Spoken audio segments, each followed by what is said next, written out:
Auzubillahi Bismillahirrahmanirrahim. In this video, I'm going to share a number of concerns with you. Some are concerning the Muslimin, some are concerning the non-Muslimin. And I was watching a video of Muhammad Hijab where he was questioned and challenged by a group of sisters who were stressing the idea of gender equality in Islam. And the problem with that is that if you were to look at number of laws that Allah subhanahu wa ta'ala has sent down for humanity, for Muslimin, they state things like how when it comes to wealth inheritance, son has a bigger share and a bigger right as opposed to the daughter, or things like man is made like a caretaker of a woman, and all those things. So these are basically the underlying concepts which make us presume that men are over women, when it's perhaps not exactly like that. But the bigger problem, which I'm going to stress with these type of things, is that your submission to the commands of Allah subhanahu wa ta'ala is becoming a test for you when you're starting to question things like that. Because how do you explain to a non-believer that Allah subhanahu wa ta'ala created the night and the day? Allah subhanahu wa ta'ala created the sun and the moon, this earth and the heaven. How do you explain to a non-believer that there was a nation in the time of Prophet Hud and they were turned into apes, where in today's today's knowledge we understand anthropology as human beings basically descending from apes? Not exactly like that, but this is the basic concept. We're saying we are related to apes, but not exactly us coming from the apes, or us turning into apes. So how do you explain these type of things except with our submission? So it is our submission that make us believe that all of these things happen. It is our submission that make us believe that Allah subhanahu wa ta'ala created the earth and the heaven, the night and the day are rotating, because He is capable of doing that.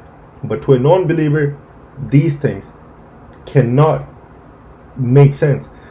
To just like that, there are people within the Muslim crowd who are challenging minor things, but they can also become problematic for them. But I'm not saying that Allah subhanahu wa ta'ala will punish those sisters, or Allah subhanahu wa ta'ala will punish us for minor or major sins. I'm saying let's keep forgiveness as last resort, and let's be as better Muslimin as possible in this life here, and do and submit to as many things as possible. And when Allah subhanahu wa ta'ala created two of each things, what you will realize is that let's say jinns and the humans, men and women, this life and wal akhirah, two of many things, two of all things, you will see one has some authority over the other. Now that proportion of authority, the variant in authorities in many things or in all things differ. So they vary basically. I'm saying things like it could be sometimes 49 and 51, and sometimes it would be 1 or 99. Let's say let's take an example of this life and wal akhirah. I would say things like 1 and 99.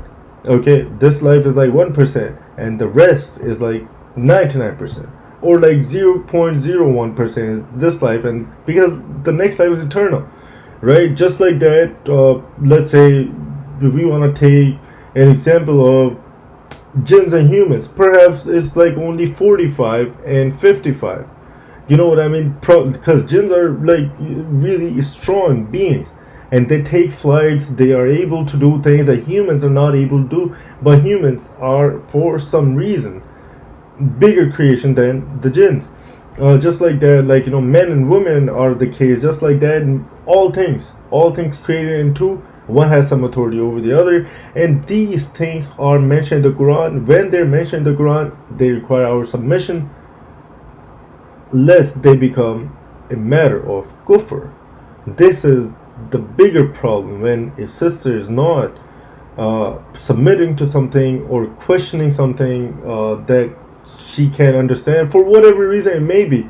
Maybe like, because if you were to interpret some of the ayahs when it came to genders, they don't exactly say like men are over women, but then the ayahs where son is made a bigger share taker, or when Allah subhanahu wa ta'ala made men a protector of women, things like that, kind of depict the idea that men are kind of over women, but it's not. Everything Allah subhanahu wa ta'ala has created in this life here to test us. Okay, so some people are challenged by one thing, some people are challenged by the other thing, but what you never ever want to be challenged by are the kufr related things in this life here. Kufr related, like we can understand that there's a being, which is Allah subhanahu wa ta'ala, who knows what's inside of us, what we think, what we feel, and what we make known to the people. So basically what's outside of us. Oh, there will be a day of account. We can understand that Allah subhanahu wa ta'ala one day will bring about a book which we will be able to read and submit to, that yes, these are all the things that I did in the past life, and whatever is going to come will be in result for these things, all these things. So may Allah guide us all, and that would be all. Assalamu alaikum rahmatullah.